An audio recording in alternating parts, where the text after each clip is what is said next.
Kung ang pagbabasehan ay ang naging komento ni Kim Chiu sa isang segment ng It's Showtime, lumalabas na dead malang ang nasabing Chinita Princess sa issue sa kanila ni Janine Gutierrez.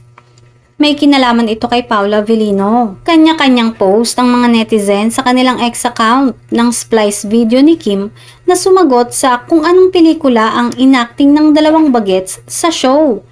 Matapos gawin ng eksena at pagbibitaw ng linya mula sa pelikula. Matapos mauna sa buzzer.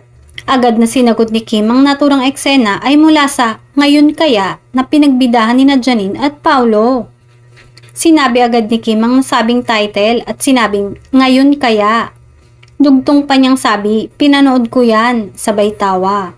Sure ka ba? Dudang tanong ni Ami Perez na host ng segment.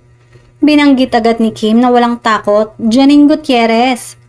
Nakuha ni Kim ang tamang sagot sa title ng movie. Sa inang fans, napanood daw niya. Sa dami mong ginagawa ay may time ka pa manood ng movie. Gusto ko yung natatawa lang siya nung binanggit ang name ni girl.